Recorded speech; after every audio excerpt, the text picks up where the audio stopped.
Welcome to the Hit Like a Girl podcast. This is High Tea with Grace, where we spill the tea on HIT. I'm very excited to welcome Juli Stover from eVisit. Juli, thanks for joining us. Thanks, Grace. I'm glad to be here.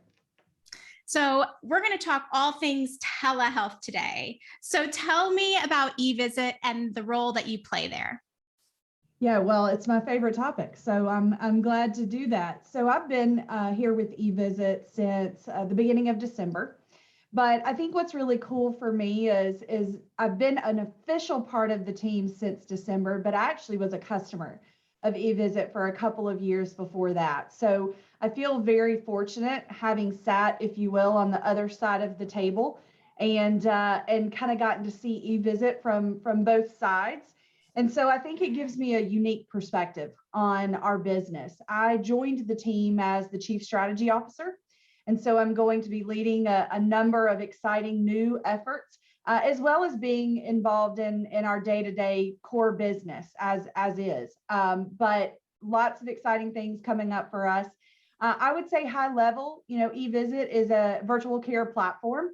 And, honestly, we've started to take virtual out of the description altogether because we simply just believe this is care delivery now. This is healthcare, and this is where we are in the healthcare industry. And so, we've started to really use the term care delivery platform instead of virtual care. But I think just for the sake of explaining to folks, that's who we are and that's what we do. And we really enable our customers to deliver care in creative, more innovative ways than possibly they ever have before. And what we're seeing a lot of right now is even when maybe they have been doing virtual care let's just say pre-pandemic, they're really changing and reshaping the way that they're thinking about that. And quite frankly, they're doing that for the sake of their organizations and how that landscape has changed a little bit.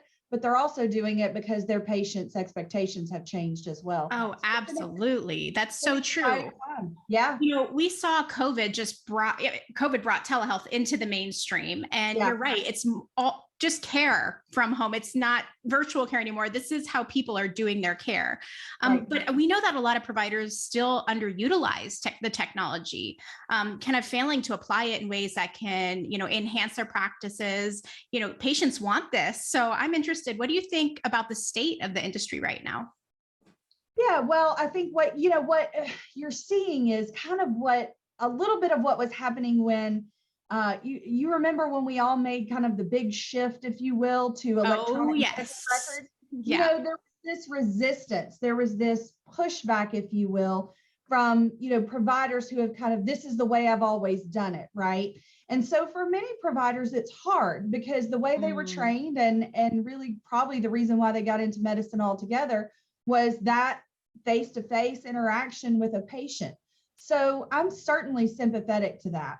But I think, what we're seeing now is this evolution and this growing understanding and level of comfort with the fact that, this is a phenomenal way in many instances to deliver care, better and faster and more efficiently. And so, I think that's where we are. While there's still some hesitation, the game has certainly changed. Absolutely. And what are ways you think that providers maybe could be leveraging telehealth to increase this efficiency and increase revenue now that reimbursement models are starting to align with the needs of patients and the needs of the industry? Yeah, well, one of the biggest ways is, and you hear this so much right now, is provider burnout, clinician burnout, and not even just burnout, but just lack of resources in general. Providers leaving the industry at a faster rate than they ever have before. And so when you start to think about the role that technology can play, even beyond just the consult itself, it's what can you do to utilize and leverage technology on the front end of that encounter to make sure that, number one, a virtual visit is even feasible for what's going on with the patient. Does the patient need to come in and be seen in person? Do they need to actually just go on to the ER, or could they go to a completely different point of care? So I think when you start to think about those efficiencies, it's about, let's let's utilize the tech to do that front end screening to get them to the right place and kind of take a little bit of that burden off of that front end staff altogether to determine, does this patient even need to be in the office today? Or could we see them in a different manner or send them to a different location altogether? Yeah, that is so true. That is, I mean, that makes so much sense from a parent perspective. I don't mind doing that for them to give me the correct appointment. I don't want to waste anyone's time. Theirs, mine, you know? Yeah. Are there any other ways you can see it really, being leveraged to increase this efficiency? Yeah, I mean, you go into the hospital setting just as a great example. One of the things that I was doing with the technology with this platform prior to was participating in a national program, a CMS innovation initiative called ET3. And ET3 at its core is really trying to gain efficiencies within emergency medicine in general. And, I'm not sure if a lot of people know this, but EMS agencies actually are only reimbursed when they physically transport a patient to the ER. And, that all patients don't need to go to the ER, right? Some unfortunately don't have modes of transportation. So an ambulance might be their way to get there. Some still, again, don't know if that's where they need to be at all. And so they're calling 911, quite frankly, again, just to kind of get that triaging. So ET3 actually gives the paramedics the opportunity to get to the scene, make what CMS has termed as an appropriate determination of care. Does the patient need to go on to the emergency room? Okay, great. We're going to take them. Absolutely. But could they go to what CMS has called an alternative destination of care? Maybe that could be a FQHC, an urgent care, a primary care, mental health clinic, you name it. Or they are also offering what's called treat in place, which is where the virtual technology comes in. And so the paramedics right there on the scene notify a physician and say, hey, I've got a visit for you. And right there in the patient's home, office, wherever they might be, they connect with a physician and do the visit right there. So the efficiencies that are gained in this process altogether, not just from the physical in-person impact on that patient going to that facility unnecessarily, but just for the ambulance crews, that gets those trucks back in rotation faster. It saves them time. They're able to get reimbursed for still the effort and the work that they've put in. But in some instances, this is huge for counties and or areas that might only have a couple of ambulances available.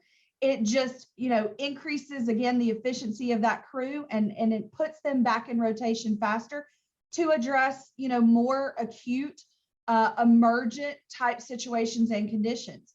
So there's so many ways that technology is starting to be used in more innovative and creative ways, just to improve upon the entire care delivery process. That's incredible. I had never heard about that. And I'm sure a lot of folks that are on this channel are really interested in learning more about that. Is that on the CMS website? Do you have yes. Yeah. Oh, wow. Yeah. Check it out on the CMS website and just, you can look up ET3. And again, it's referred to as a CMS innovation initiative. Wow. Yeah. So now at HIMSS 22 in Orlando, I was there as well, and we heard the phrase digital front door ad nauseum. Now, in a recent article by Dave Lavecchio in Healthcare Business Today, he was talking about the buzzword bingo and how at HIMSS this year, you could have filled out every single card because these terms were all over.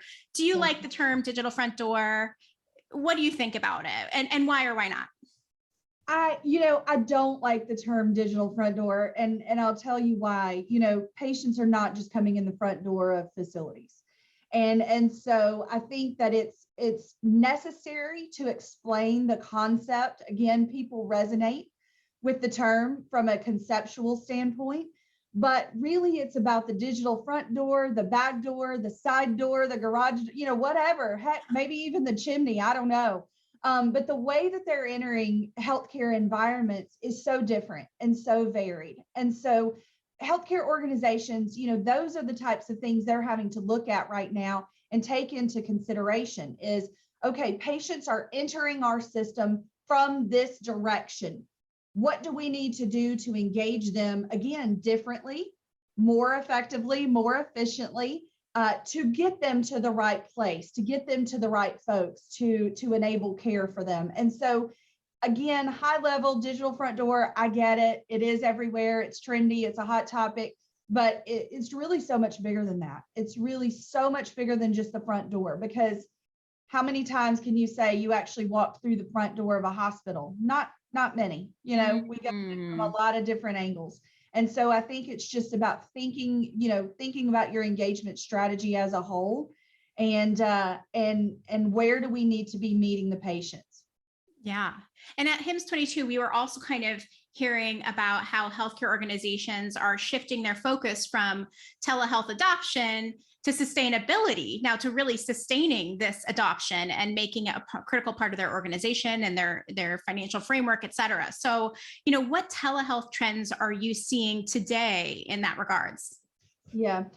Grace, what I love about this is that I hate the way it had to happen, of course, but if you've been in the telehealth space for more than 5 minutes, you have said every year of that time, this is the year, this is the year, this is the year for telehealth. And then here comes 2020, right? Who would have thought? And sure enough, it was the year where the game changed literally overnight. And so what happened with that, again, is a blessing and a curse, is all the regulations were relaxed.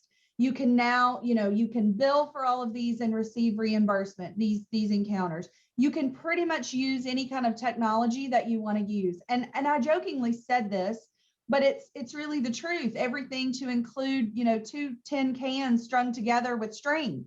I feel like that was even allowable, But the challenge with that is that, and I've said this forever, the technology really is, it's really the last thing that you should be making a decision on.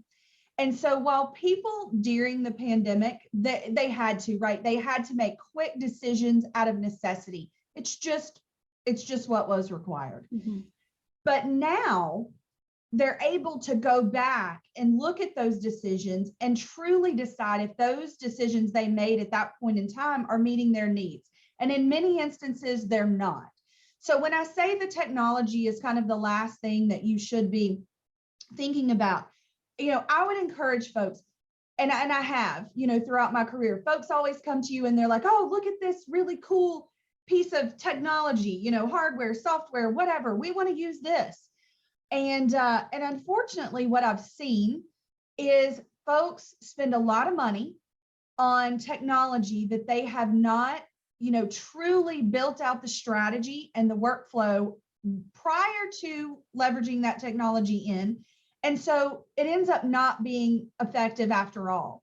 And so what we try to do is, we work with our customers to let's talk about the workflow today. Take technology out of the equation. How are you treating those patients today? What does that look like? Step by step by step. Who does what? When do they do it? Why do they do it? How do they do it? All those different steps. And then let's talk about, okay, where do you see technology coming into the equation to potentially change that? Where do you see the intersection of technology in this workflow? Okay, great. What does that look like? What is it that you're trying to improve upon? How are you going to measure success? And then go look for the technology that's going to enable exactly what you just mapped out. Because otherwise, you're going to get a year down the road and somebody's going to say, hey, was this program successful? And you're going to say, oh, yeah, absolutely. And they're going to say, really? Why? And you're not going to have anything to show for it.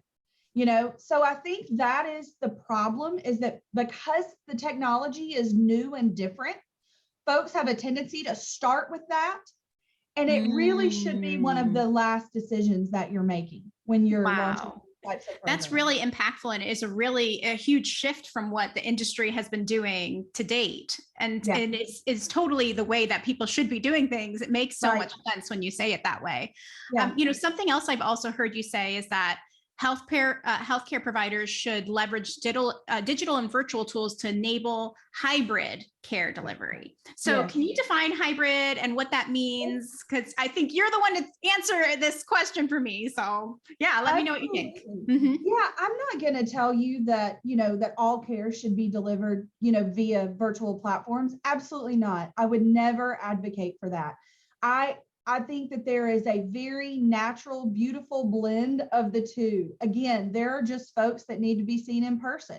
I think that is absolutely going to always be the case, whether that's in a hospital, whether that's in a clinic, wherever that happens to be. But there is a very large number of issues, if you will, that can be addressed via virtual. And quite frankly, some of them are probably better suited for virtual. There's a lot of counseling. There's a lot of, clinical and medical training and education that can be done. There's a lot of benefits to being able to utilize technology. And I'll give you just a couple of other quick examples to do that. But I would say hybrid is, again, truly evaluating the patient's condition and determining what is that balance of inpatient versus virtual care that can be delivered to drive the best possible outcomes for that patient from a quality perspective, from overall care. And, we hear a lot about, you hear that, again, another, trendy term, population health, which is great. I get it. But what population health means is so varied and so different for so many people. And so let's just take folks with chronic care conditions as an example. They're always going to need to be seen in person once, probably twice a year, maybe more often, depending on what's going on with them.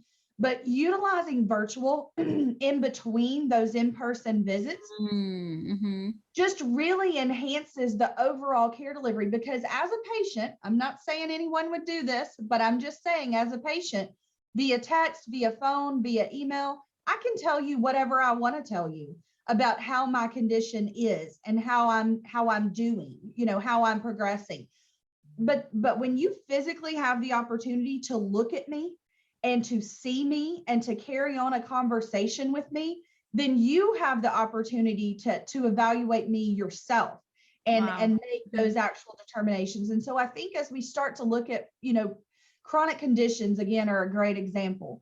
And just that overall care and how we can improve upon that, if we can just put our eyes on a patient, more often, then it's just going to improve the overall system in general. But I think that, again, we've got to get to a place where reimbursement meets that world. And unfortunately, in all instances, it's still not there today. Yeah, it seems like it's a very strategic dance to improve care at home and improve care in the office and make sure that the doctor and the patient are having relationship and it's being improved in the in-between, like you said. But those reimbursement models are not recognizing that dance, and they need to do the Charleston or something. They got to figure it out. They do. They really do. Yeah, and I think it's really upon us, to advocate, to continue to advocate and really push this type of legislation, in order for value to really truly make the transition to value-based care. We need a lot more data.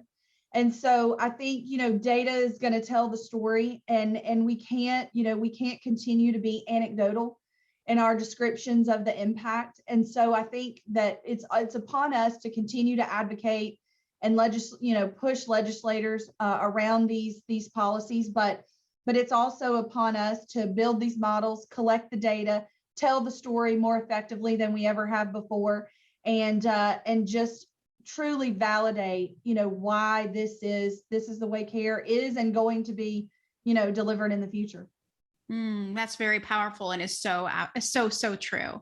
Now, our listeners love to hear about the industry, but they also love to hear about you personally and your personal journey. So I wanted to start with on this side of the conversation. What's your favorite leadership book? You're a chief strategy officer, you are strategic mind. Is there a particular book that you like or you've read that's inspired you that you'd like to encourage others to read as well? Yeah, so I'm a reader. My peers make fun of me because I am typically probably reading about 5 books at the same time. Wow, you are a reader. I'm usually reading, some for pleasure, some for personal development, a mix of both. And so, kind of depending on my mood, I pick up whichever one fits that mood at the time. I'll tell you, I have a couple that are top of mind for me right now. There's so many great ones out there. One in particular that I recently read for the second time. And I said to myself when I read it the second time, I said, this is a book that I should read every year. Every year I should do it and remind myself. It's called Juggling Elephants. And it's a quick and easy read. I'm telling you, you can read it on a plane ride. It's a really quick, fast read, but it just resonates personally and professionally. But it's just about, prioritizing, and how if you're trying to do everything, then most all of those everythings suffer, and so it's really about prioritizing the most important things in your life so that they get the time and attention that they need, and just helping you feel more balanced. I think that's the first thing, I would say, is we all need to find that balance in every respect of our lives. And then the second one that I just recently read is called The Energy Bus. Again, it's a pretty quick read, but it's a fun read. And what I love about it is that you don't always have to be the most talented person on the team. You can bring the most energy and the most optimism and just that team attitude and that can-do spirit. And it's just so powerful. It's so powerful to every environment. And so that's a goal for me, is just that is positivity, and just trying to find, the positive in every situation, and just be that energetic force, if you will, for my team, and that optimistic light. And so I love the Energy Bus because it kind of takes that perspective and really describes it in a very fun but effective and meaningful way. And they actually changed the acronym CEO, instead of being Chief Executive Officer, to Chief Energy Officer. And so we have a phenomenal CEO, official CEO at eVisit, but I'd like to think that sometimes I'm the CEO as well, just from an energy standpoint. That is fantastic. I'm going to have to get both of those books and read them for sure, because obviously all women are working through that in their life and wanting to keep that positive perspective and juggle all the things. And so I really appreciate those recommendations. Yeah, for sure. So I'm also wondering, what makes you tick as the Chief Energy Officer? What makes you tick in your life? What gives you joy? Well, I've prided myself on throughout my career of being able to say that I don't get out of bed every day and feel like I'm going to work. I love what I do. I'm passionate about it. I love the people that I work with, and what I really love about it is just, and I've said this for ever since I really officially kind of made the transition in the healthcare industry to the telehealth space in general, is I said, people don't typically access healthcare because they want to. They access healthcare because they have to or they need to. And because of that, they don't always have a positive outcome. It's not always for positive reasons. And so when I started getting involved in the telehealth space, what I realized is that any day that I had the opportunity to talk about telehealth and the impact that it could mean for patients, for the communities they live in, for the healthcare system in general, it was going to be a good day. And so that's where my passion was born. As I said, this is my way in healthcare of truly finding that positive aspect in it, where everybody wins, everybody who's part of the equation wins. So I would say professionally, that's what makes me tick, is that I continue to believe to this day, this has such an opportunity to have a positive impact on everyone that it touches in every regard. So that first.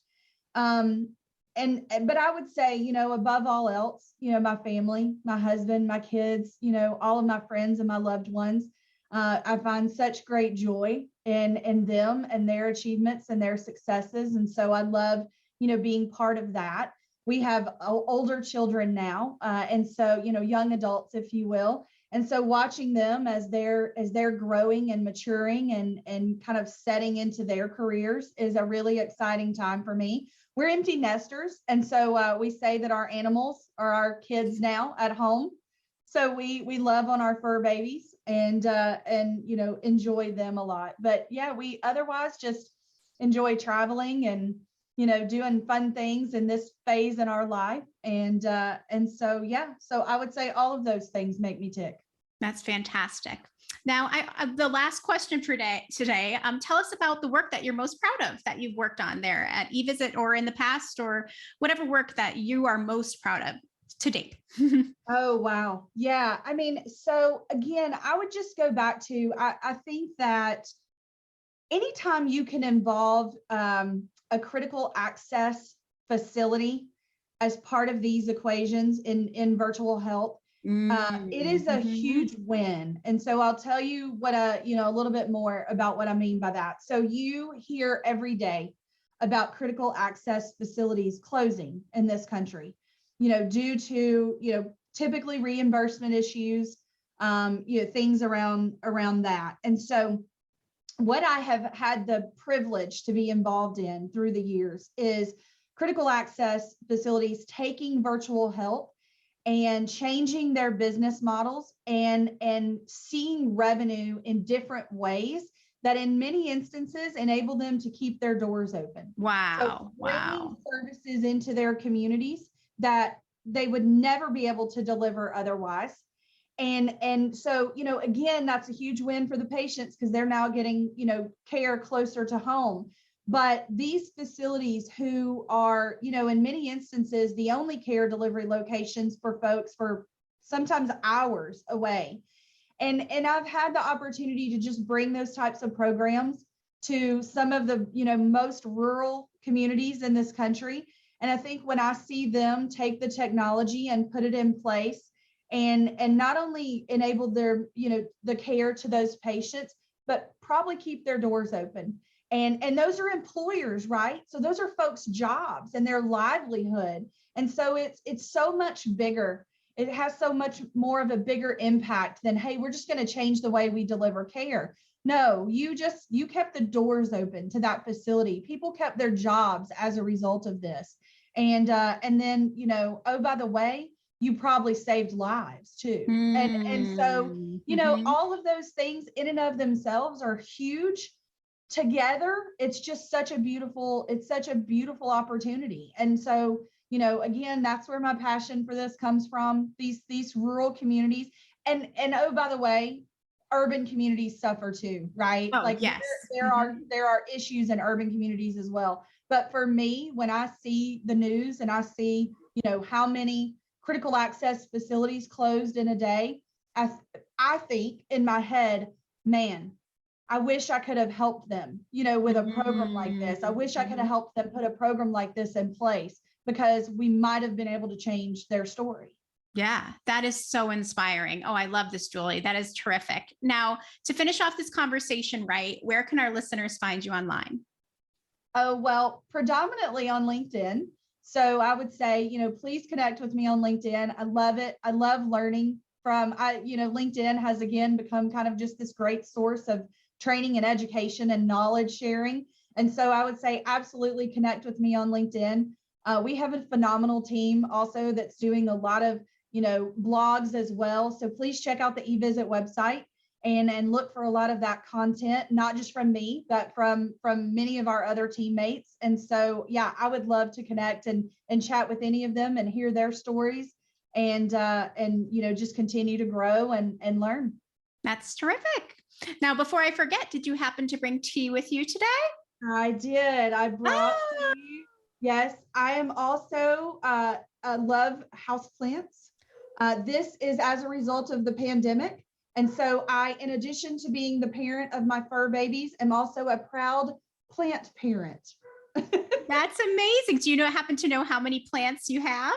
Oh gosh, I don't know, but a lot. I would say, yeah, probably at least, oh God, probably at least 10 to 12 in several different rooms in the house. I also love to garden outside, Yeah, but they do say there's so many health benefits to having plants and mental health, physical health, to working absolutely. with the dirt and keeping the plants healthy. Have you found that to be I true? have, I have. This started for me during the pandemic, and it has just grown from there. But yes, many health benefits. Of course, increased oxygen levels. Here we are stuck in our houses, right? So let's increase the oxygen, and so many benefits to that. But I would say that it is very therapeutic for me. And when I want something to do where I can just truly focus on that and not think about many other things, I do find that in caring for and taking care of the plants. So, and folks always say they're like, oh no, I kill everything.